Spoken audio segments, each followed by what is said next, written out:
राजनीति की बातों में आज एक बार फिर से एक नए विषय के साथ और एक नई वीडियो में मेरे साथ मौजूद है प्रद्युमन जोशीला जी। नमस्कार प्रद्युमन जी। नमस्कार सभी दर्शकों को, नमस्कार, राम राम जी। प्रद्युमन जी, सरकार भाजपा की तीसरी बार प्रदेश में बनी है जी, और आज बात करेंगे कि जो कैबिनेट बना है जी, जिसको मंत्रिमंडल के अंदर शामिल किया गया है जी, तो ये मनोहर लाल खट्टर के मंत्रिमंडल से या जो कुछ एक टाइम में नायब सिंह सैनी को भी मिला था मुख्यमंत्री के तौर पे जी, उस मंत्रिमंडल से, और अब जो ये मंत्रिमंडल में जो जिन नेताओं को शामिल किया गया है जी, इसको आप किस नजरिए से देखते हैं कि कैसा है ये मंत्रिमंडल? देखो 2024 का जो नायब सिंह सैनी का ये मंत्रिमंडल है जी, विधानसभा चुनाव में पूर्ण बहुमत हासिल करने के बाद सबसे पहली और सबसे बड़ी बात तो ये है कि जो मंत्रिमंडल को जिस दिन शपथ दिलाई जा रही थी उस दिन इतना भव्य कार्यक्रम ना 2014 में हुआ, ना 2019 में हुआ, और ना जब नायब सिंह सैनी बने पहली बार तब हुआ। जी, इतने बड़े बड़े दिग्गज देश की राजनीति के तमाम वहाँ मौजूद रहे। और इस मंत्रिमंडल की एक विशेष बात जो देखने को मिली वो ये मिली कि 2024 के विधानसभा चुनाव में नायब सिंह सैनी की जो पिछली कैबिनेट थी उसके जो सदस्य जीते, 2 सदस्य जीते, उनमें से पंडित मूलचंद शर्मा को कैबिनेट में नहीं लिया गया इस बार जी। जबकि मूलचंद शर्मा मनोहर लाल जी की भी दूसरी कैबिनेट में थे और उसके बाद नायब सिंह सैनी की पहली कैबिनेट में कैबिनेट के मंत्री थे। बड़े भारी भरकम मंत्रालय उनके पास थे। ठीक है। केवल महिपाल ढांडा को शामिल किया गया। जी। दूसरी बड़ी बात इस मंत्रिमंडल में अनिल विज जो मनोहर लाल जी की तो दोनों कैबिनेटों में मंत्री रहे जी। लेकिन जब नायब सिंह सैनी की कैबिनेट बनने की बारी आई तो वो नाराज होकर के, बहुत चर्चित खबरें चली थी उस समय, और वो जो है वहाँ से चले गए थे मीटिंग से जी। और उसके बाद उन्होंने मंत्री बनने से मना कर दिया, उनको मंत्री नहीं बनाया। तो अब अनिल विज जी अपने से बहुत ज़्यादा जूनियर और उन्हीं के क्षेत्र से आते हैं नायब सिंह सैनी, उनकी कैबिनेट में मंत्री बनाए गए हैं। बिल्कुल। इस कैबिनेट की एक बहुत बड़ी बात जो रही वो ये रही कि 2 महिलाओं को स्थान मिला पहली बार, और वो जो दोनों महिलाएं हैं वो पूर्व मुख्यमंत्रियों की पौत्री हैं। तो कहीं ना कहीं जो भारतीय जनता पार्टी ये कहती है हमेशा से कि परिवारवाद पर एक चोट मारती है, लेकिन यहाँ जो परिवारवाद का एक जीता जागता उदाहरण जो पेश किया गया जी। आरती राव अपने जीवन में पहली बार विधायक बनी, उनको कैबिनेट का मंत्री बनाया गया, जबकि उनके मुकाबले अहिरवाल में जो और बहुत से मंत्री जीते हैं वो उनसे काफी सीनियर, बहुत से विधायक जो जीते हैं उनसे काफी सीनियर हैं। चाहे वो ओम प्रकाश यादव हों जो तीसरी बार लगातार जीते हैं, मंत्री भी रहे हैं सरकार के, लक्ष्मण यादव भी दूसरी बार जीते हैं। तो कहीं ना कहीं उन सब को दरकिनार करके, और चूंकि आरती राव की सबसे बड़ी जो क्वालिटी है वो ये है कि वो राव इंद्रजीत सिंह की बेटी है और राव बीरेंद्र सिंह की पौत्री है। बिल्कुल। दूसरी तरफ जो श्रुति चौधरी हैं वो अपनी जिंदगी में पहला विधानसभा का चुनाव उन्होंने लड़ा और वो पहला जीत गई। उन्होंने अपने जीवन में पहला एमपी का चुनाव लड़ा था, वो तब भी जीत गई थी, लेकिन उसके बाद लगातार 2 बार वो चुनाव हारी। उनकी भी यही क्वालिटी है कि वो किरण चौधरी और चौधरी सुरेंद्र सिंह की बेटी हैं और चौधरी बंसीलाल जी की पोती हैं।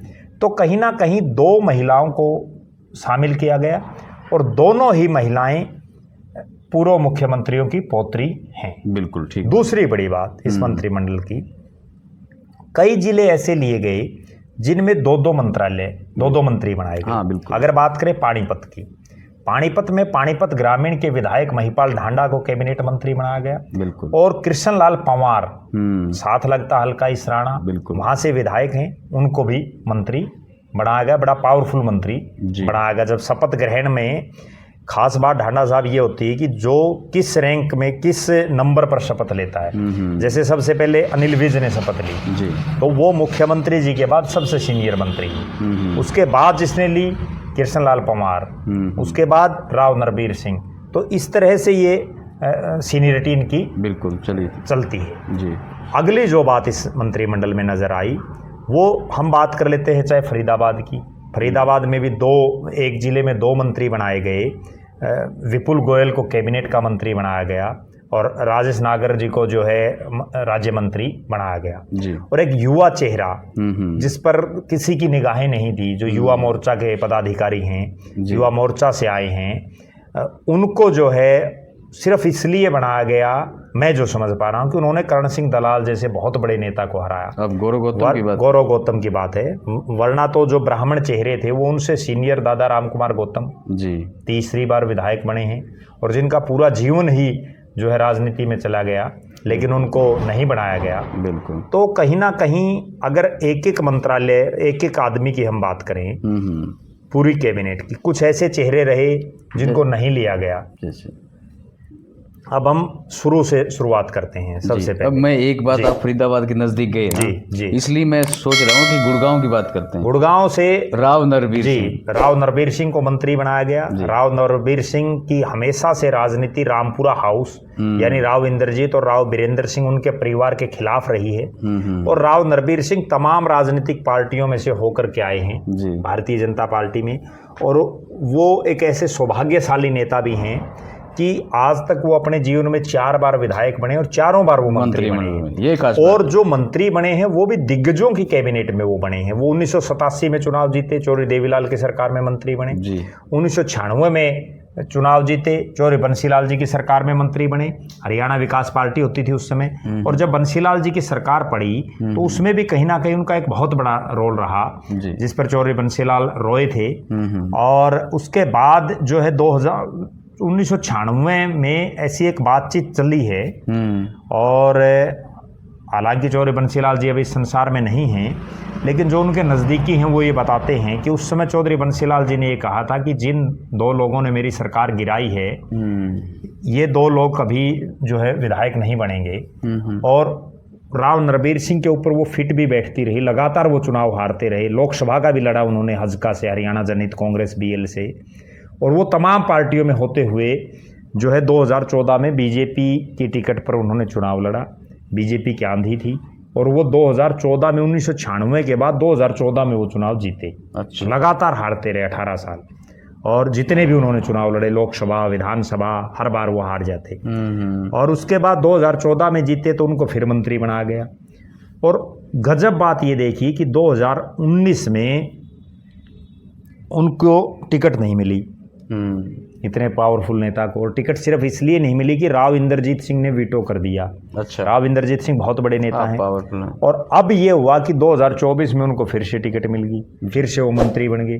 और अब सीनियरिटी में वो राव इंद्रजीत की जो पुत्री है उनके मुकाबले, हालांकि दोनों कैबिनेट मंत्री हैं, लेकिन सीनियरिटी में राव नरबीर सिंह उनसे ऊपर हैं। बिल्कुल। और नरबीर सिंह के लिए जिस विधानसभा से वो जीत के आए हैं वो हरियाणा प्रदेश का वोटरों के लिहाज से सबसे बड़ा हल्का है। उसमें जितने वोटर हैं सबसे ज़्यादा वोटर उसी हल्के में पूरे हरियाणा में जी। और नरबीर सिंह तमाम राजनीतिक पार्टियों से होते हुए आए। और ये नहीं है, एक और 2 रोचक बात और बताऊँ मैं उनकी, उनके पिताजी भी का भी बहुत बड़ा नाम रहा है हरियाणा की राजनीति में, अहिरवाल की राजनीति में जी। और राव दान सिंह के वो समधी हैं। अच्छा। जो राव दान सिंह जो कांग्रेस पार्टी के नेता है, महेंद्रगढ़ से जो चुनाव लड़ रहे थे, उनका बेटा राव अक्षत वो राव नरबीर सिंह की पुत्री के साथ जो है शादीशुदा है। अच्छा। तो कहीं ना कहीं राजनीति में रिश्ते भी चलते रहते हैं, बड़े नेता हैं। ठीक बात। तो नरबीर सिंह का तो ये किस्सा था जी। अब भी जो है उनको 4थी बार लगातार मंत्रिमंडल में जगह मिली है। ठीक बात है। उसके बाद अगर उससे पहले के मंत्रियों पर हम चर्चा करें एक एक के, या आप अगर कुछ और पूछना चाहते हैं तो? नहीं, बिल्कुल ठीक बात है आपकी। सबसे पहले हम बात करते हैं अनिल विज की जी, जो सरकार में मुख्यमंत्री के बाद सबसे ताकतवर मंत्री हैं जी। अनिल विज लगातार अम्बाड़ा से उस सीट से जीतते रहे हैं और उनको सरकारी नौकरी करते थे वो। सुषमा स्वराज जी ने चुनाव लड़ा, वहाँ जब उपचुनाव हुआ तो सक्रिय राजनीति में आई। और उसके बाद से लगातार वो जो है भारतीय जनता पार्टी को बीच में उन्होंने छोड़ भी दिया था, अपनी खुद की भी पार्टी बना ली थी उन्होंने जो बहुत कम लोगों को पता है जी। और उसके बाद अनिल विज जी इस सरकार में बने हैं, बड़े पावरफुल मंत्री बनेंगे, और लिहाजा विधायक 7वीं बार बने हैं वो। और लिहाजा जो है मुख्यमंत्री जी का जो खुद का गृह हल्का है, जहाँ से वो आते हैं बेसिकली नारायणगढ़, तो उसके साथ से ही अम्बाड़ा से वो विधायक हैं। इसके बाद 2 नंबर पर जिन्होंने शपथ ली कृष्णलाल पंवार। कृष्णलाल पंवार भी लगातार विधायक बढ़ते रहे हैं इसराना से, वो इनेलो से बढ़ते रहे हैं, लेकिन उनकी बदकिस्मती कहिए या चौधरी ओम प्रकाश चौटाला का मैनेजमेंट कहिए कि वो इनेलो से कई बार जीते, लेकिन उसके बावजूद उनको मंत्री बनने का सौभाग्य भारतीय जनता पार्टी में ही मिला। और राव नरबीर सिंह की तरह कृष्णलाल पंवार भी 2014 में मनोहर लाल जी की पहली कैबिनेट में मंत्री थे। बिल्कुल। उसके बाद वो मंत्री रहते हुए इसराना से चुनाव हार गए थे अगला। इसके बाद उनकी किस्मत जागी और वो राज्यसभा में चले गए। बिल्कुल। अब उन्होंने राज्यसभा से इस्तीफा दिया, राज्यसभा के सांसद होते हुए एमएलए बने और अब उन्होंने रिजाइन कर दिया है। ठीक बात। तो अब वो पावरफुल मंत्री दोबारा से बना दिए गए। बिल्कुल। तो कहीं ना कहीं जो कृष्णलाल पंवार हैं वो भी निश्चित रूप से अनुभवी नेता हैं। बिल्कुल। और अनिल विज और वो दोनों बड़े अनुभवी हैं। ठीक बात है। इसके बाद राव नरबीर सिंह की हमने बात कर ली है। राव नरबीर सिंह के बाद जो अगला जो नाम आता है जी, महिपाल ढांडा। महिपाल ढांडा तीसरी बार लगातार जीते हैं जी, और वो भारतीय जनता पार्टी के जैसे अनिल विज जीते हैं, इसी तरह से वो भी तीसरी बार लगातार जीते हैं। ठीक बात है। और महिपाल ढांडा को पहली मनोहर सरकार में जगह नहीं मिली, उसके बाद दूसरी में भी उनको जगह नहीं मिली। अंत में नायब सिंह सैनी की सरकार में उनको मंत्री बनाया गया। बिल्कुल। और वो भी उनको तब लॉटरी उनकी लग गई जब जेजेपी और बीजेपी का अलायंस टूट गया। महिपाल ढांडा की एक और खास बात है, वो ये है कि वो संगठन के आदमी हैं। युवा मोर्चा, किसान मोर्चा से होते हुए मेन बीजेपी तक गए। बिल्कुल। और तीनों बार उनका जो वोट से जीतने का जो प्रतिशत है या जितने वोटों से वो जीतते हैं वो लगातार उनका बढ़ता रहा है। तो कहीं ना कहीं इस कैबिनेट में जाट चेहरे के तौर पर, किसान चेहरे के तौर पर महिपाल ढांडा का नाम आता है। बिल्कुल ठीक बात है। महिपाल ढांडा के बाद अगर हम बात करें इस कैबिनेट में तो अरविंद शर्मा को जगह दी गई है। जी। अरविंद शर्मा प्रदेश के दूसरे ऐसे शख्स हैं जो निर्दलीय सांसद जीते थे। बिल्कुल। सोनीपत जैसी जाट लैंड से और वो निर्दलीय सांसद जीते थे, हालांकि बाद में बसपा में शामिल हो गए। उसके बाद की अगर बात बताऊं उनकी, फिर वो करनाल से 2 बार सांसद बने। बिल्कुल। करनाल के बाद वो रोहतक से दीपेंद्र सिंह हुड्डा को हरा करके सांसद बने। तो कहीं ना कहीं एक ऐसा शख्स जो 3 अलग अलग लोकसभाओं से चुनाव जीता, हालांकि वो मंत्री कभी नहीं बन पाए, विधायक भी नहीं बने, पहली बार वो विधायक बने। और विधायक बनने के लिए उन्होंने जुलाना और यमुनानगर 2 जगह से बहुजन समाज पार्टी की टिकट पर चुनाव भी लड़ा था। बिल्कुल। लेकिन वो दोनों जगह से हार गए। बसपा ने तो उनको सीएम चेहरे के तौर पर किया, ने उनको सीएम चेहरे के तौर पर प्रोजेक्ट किया। बिल्कुल। और वो सिर्फ उनकी क्वालिटी ये है अरविंद शर्मा की कि 3 अलग अलग लोकसभाओं से और चुनाव जीतना, निर्दलीय चुनाव जीतना, बिल्कुल एमपी का बहुत बड़ी बात है। अब उनको मंत्री बनाया गया है, बड़े पावरफुल मंत्री बनेंगे। बिल्कुल। और निश्चित रूप से गोहाना जैसी सीट से चौधरी भूपेंद्र सिंह हुड्डा के गृह क्षेत्र से चुनाव जीत करके आना कहीं ना कहीं ये दर्शा रहा है कि अरविंद शर्मा को भी जो है बड़ा पावरफुल बनाया जाएगा। और एक और ख़ास बात आप देखिए जो उस समय जो दिखाई दे रही थी जी, जब नरेंद्र मोदी जी सारे मंत्रियों से मिल रहे थे, तो जब उन मंत्रियों से मिल रहे थे तो उनमें बाकी सबसे हाथ मिला रहे थे, जबकि अरविंद शर्मा की उन्होंने इतनी ज़्यादा, जब वो हम देख रहे थे कि उनको सबसे ज़्यादा समय उन्होंने दिया। क्योंकि वो मोदी जी जब देश के प्रधानमंत्री थे तो निश्चित रूप से भूपेंद्र सिंह हुड्डा के बेटे को हरा करके कोई शख्स आए तो कहीं ना कहीं उनको कैबिनेट में ना लेने का मलाल भी नरेंद्र मोदी जी को भी रहा होगा। बिल्कुल बिल्कुल ठीक। इस कैबिनेट में अगला जो चेहरा है वो है विपुल गोयल। विपुल गोयल की भी सेम कहानी राव नरबीर सिंह वाली है जी। 2014 में वो चुनाव जीते पहली बार। उससे पहले वो कृष्णपाल गुर्जर जो हैं, जो फरीदाबाद से तीसरी बार एमपी बने हैं और केंद्र में तीसरी बार लगातार मंत्री हैं, राज्य मंत्री, उनका सारा सिस्टम विपुल गोयल मैनेज करते थे जी। और विपुल गोयल को पहली बार टिकट दिलाने में भी कृष्णपाल गुर्जर का बड़ा हाथ है। उन्हीं के मार्फत उनको मनोहर जी की कैबिनेट में जब विस्तार हुआ, शुरू में मंत्री नहीं बनाया गया, जब विस्तार हुआ तो उनको मंत्री बनाया गया। उसके बाद 2019 आते आते उनकी और कृष्णपाल गुर्जर की आपस में अनबन हो गई, जिसके चलते उनकी टिकट कट गई। कटा दी गई एक तरह से कृष्णपाल गुर्जर के द्वारा। उसके बाद विपुल गोयल वो नेता भी हैं जो 25 मार्च 2022 को चौधरी बीरेंद्र सिंह ने अपने उचाणा में एक कार्यक्रम रखा था, गैर राजनीतिक कार्यक्रम, अपने जन्मदिन पर जी, जिसमें अभय चौटाला भी आए थे, सुशील कुमार गुप्ता भी आए थे और विपुल गोयल भी उस मंच पर थे, जहां बीजेपी के खिलाफ एक माहौल तैयार किया जा रहा था जी। लेकिन अब विपुल गोयल को दोबारा टिकट मिली और टिकट मिलने के बाद वो पावरफुल मंत्री उनको दोबारा बनाया गया। जो पहले जो 6 मंत्री बने, जो फर्स्ट रो में जो 6 शख्स बैठे थे जी, क्योंकि 2 लाइनें थी जब मंत्रियों को शपथ दिलाई जा रही थी, तो उस पहली लाइन में जो 6 आदमी थे, जिनमें अनिल विज, कृष्णलाल पंवार, उसके बाद महिपाल ढांडा, विपुल गोयल, अरविंद शर्मा और ये तमाम जो 6 शख्स थे ये आगे आगे बैठे थे, बाकी नेता पीछे थे। अब अगर इसके बाद की बात करें, यमुनानगर जिले की रादौर से जी, श्याम सिंह राणा, उसके बाद श्याम सिंह राणा।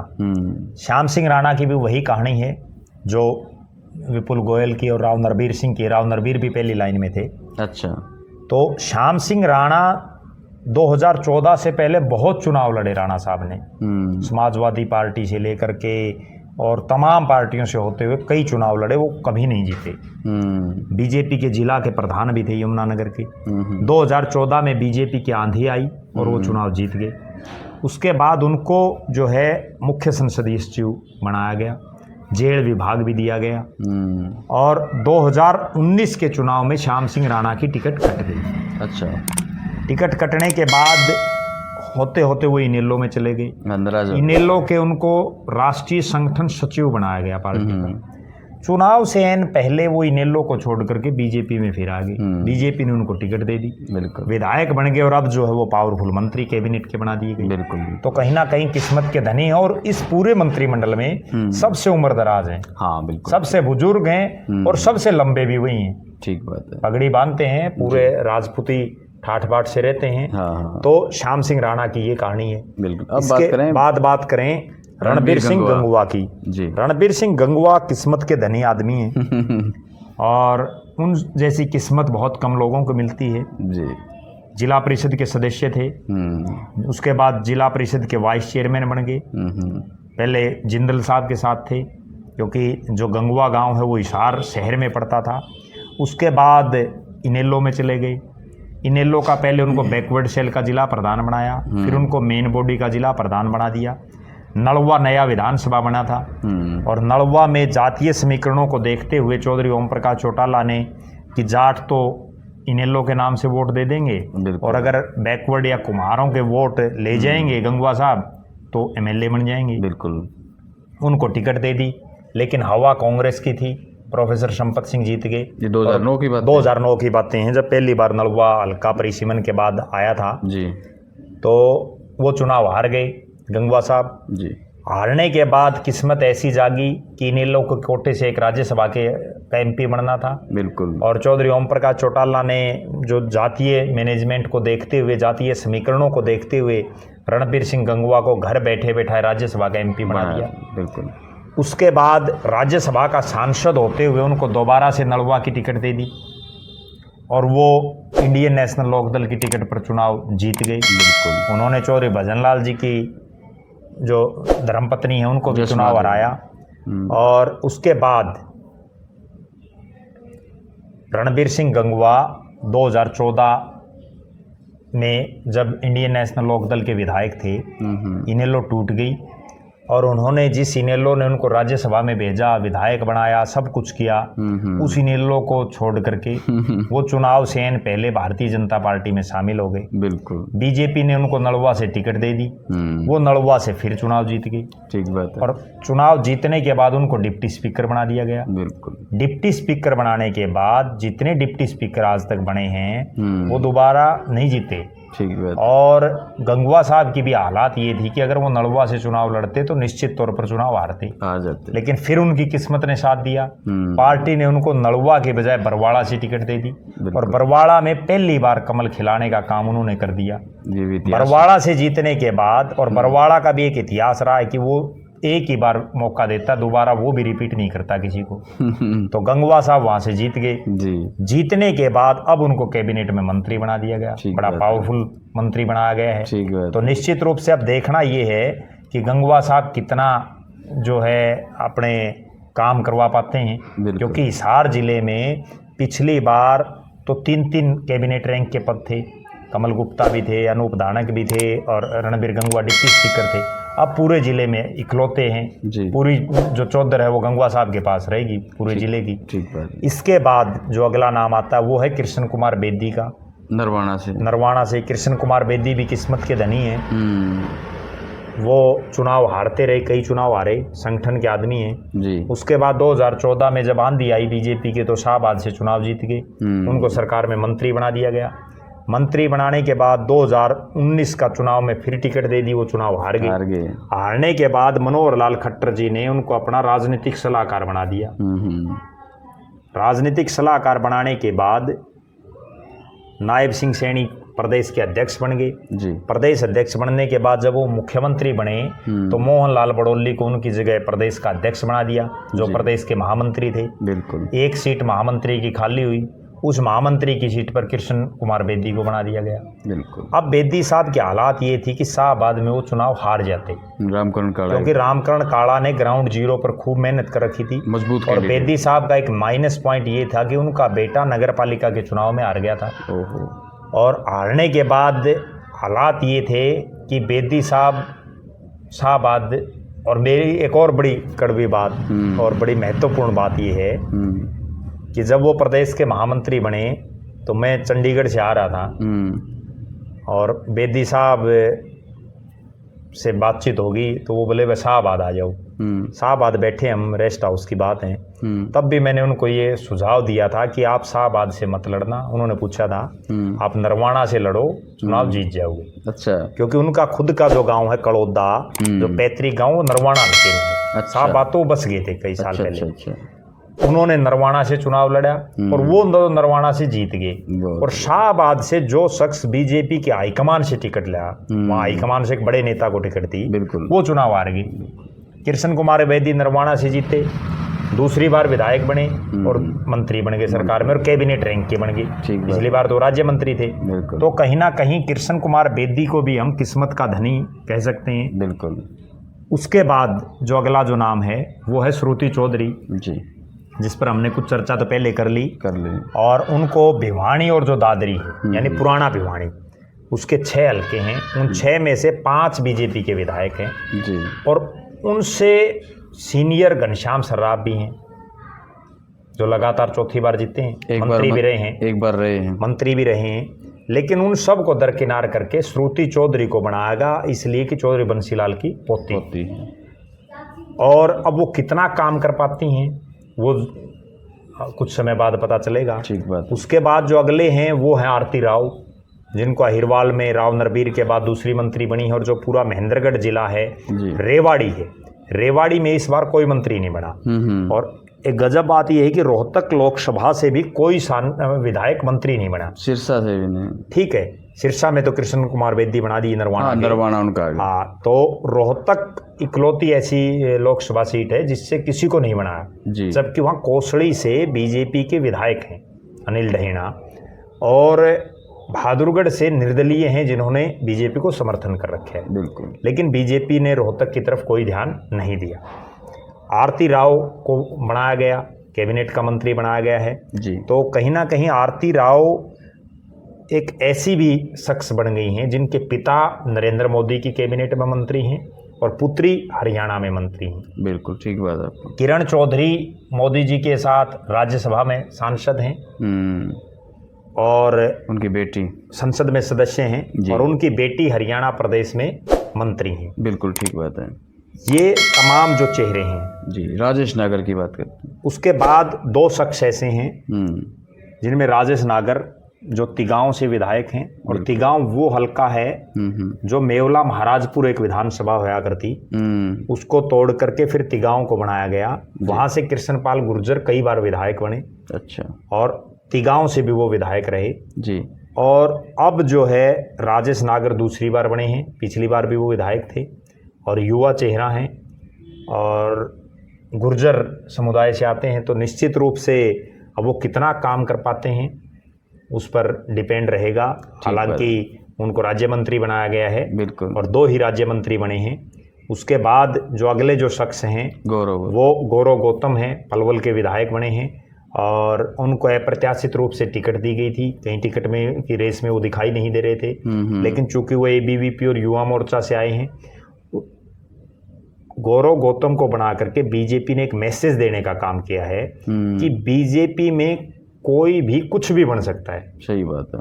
एक ऐसा युवा जो युवा मोर्चा में, और उनको पहले टिकट देना और उसके बाद मंत्री बनाना, कहीं ना कहीं ये दर्शा रहा है बाकी जो और विधायक हैं या बाकी जो लोग हैं उनकी भी उम्मीद, बीजेपी की यही खूबी है कि ये किसी भी आखिरी पंक्ति के आदमी को उठा करके और मंत्री, मुख्यमंत्री तक भी बना देते हैं। सही बात। तो कहीं ना कहीं ये हमने पूरा जो मंत्रिमंडल है उस पर चर्चा की।